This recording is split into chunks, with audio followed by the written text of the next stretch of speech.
Un coaching, ça sert à vous mettre en mouvement. Lorsque vous échangez avec une personne formée pour vous aider, vous vous donnez la possibilité de sortir de vos croyances limitantes et des jeux relationnels auxquels vous êtes accoutumés. En résumé, plutôt que de tourner en rond, vous avancez. Et du soutien, ça fait du bien à tout moment. Le coaching pour les anglo-saxons, c'est une évidence. Une pratique courante tant dans l'environnement professionnel que dans l'environnement personnel. En France, c'est encore perçu comme étrange. Nous n'avons pas une culture qui nous apprend à demander de l'aide, d'où la difficulté à franchir le pas. Mais oui, vous pouvez vous autoriser à chercher du soutien. C'est régénérant de se faire aider quand on est bloqué. Oui et non.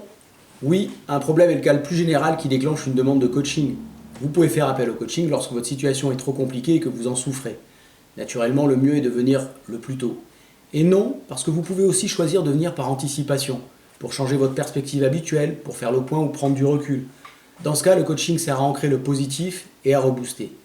Problème ou pas, l'essentiel est d'avoir une demande que vous souhaitez clarifier avec de l'aide. Souhaiteriez-vous changer quelque chose? Vous avez l'impression que vous manquez de temps. Vous voulez améliorer votre relation de couple? Vous avez envie de changer de métier? Vous avez du mal à vous projeter? Une demande à clarifier. Oh, le coaching, c'est une mode. C'est le retour le plus régulier que je reçois quand je dis que je suis coach. Oui, c'est une mode et tant mieux. Je ne contredis pas, bien au contraire, cette mode, c'est super. Le coaching fait du bien et beaucoup en ont besoin. Il permet des relations harmonieuses au sein desquelles nous pouvons travailler dans le plaisir de contribuer de tous nos talents au bon fonctionnement de tous nos environnements. C'est une mode qui doit perdurer. La thérapie s'appuie sur le passé. En faisant raconter sa vie à un patient, elle cherche par l'exploration de l'enfance et des blessures du passé à les guérir. Le coaching s'attache à ce qui se passe maintenant, à l'instant présent, pour trouver des solutions pragmatiques, immédiates et opérationnelles vis-à-vis de la situation en cours. Le coaching vous accompagne jusqu'où vous êtes prêt à aller en respectant vos limites. Si l'un de vos blocages peut se solutionner en explorant son origine, le coaching y pourvoira. Et lorsque cela est nécessaire, le coach peut conseiller une démarche complémentaire auprès d'un thérapeute. Les deux démarches sont compatibles et produisent des résultats efficaces. Le coaching, c'est une science humaine, forcément non exacte. Le coach vous garantit une obligation de moyens et toute son implication, mais il n'y a pas de garantie de réussite. L'efficacité d'un coaching, elle réside dans votre choix de vous engager et de vous impliquer dans le processus. Il n'y a pas de magie, mais cela fonctionne quand le contexte est favorable. La puissance de votre coaching, elle découle de votre volonté de vous responsabiliser dans vos choix et dans l'implication dans un processus commun. Aucune n'est identique, je les adapte à vous en fonction de vos demandes et de ce qui se passe. Le travail de base se fait sur le questionnement, il y a de l'écoute active, de la clarification et des exercices à base d'outils simples et efficaces qui ont fait leurs preuves.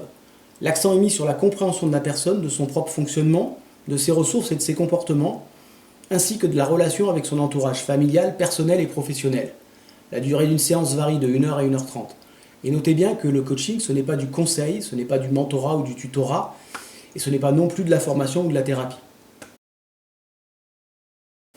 La durée moyenne d'un coaching, c'est 8 à 10 séances. C'est une durée moyenne. Nous définissons ensemble un cadre de départ, avec le nombre de séances notamment. Après, tout dépend de votre situation et de votre capacité au changement. Parfois, en 3 ou 4 séances, la situation est résolue. D'autres fois, ça peut être plus long. Impossible de vous répondre. Chaque coach est unique et vous accompagne à sa façon. Et c'est ce que je fais donc. Je vous accompagne à ma façon. La démarche est d'importance pour vous et vous souhaitez ne pas vous tromper. Il vous faut choisir avec envie, c'est cela qui prime. Vous allez devoir travailler avec ce coach, il faut avoir envie de travailler avec lui. Si vous choisissez avec l'envie, ce coach sera le bon. Et il vous sera facile d'apprendre, de changer et d'évoluer avec cet accompagnement.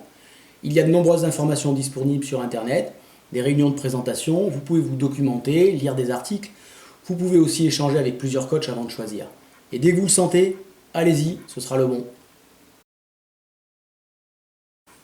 Mon tarif est à l'aune de mon expérience et de mon implication. Je suis certifié, je poursuis des formations et je me tiens à jour du développement jamais fini des sciences humaines.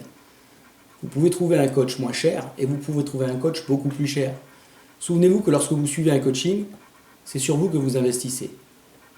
Choisissez le coach qui vous va et son tarif vous conviendra. Si vous sentez une difficulté ou une répétition de situations difficiles ou que vous craignez d'avoir des problèmes, c'est le moment. Même si vous avez attendu longtemps pour vous faire aider, il n'est jamais trop tard.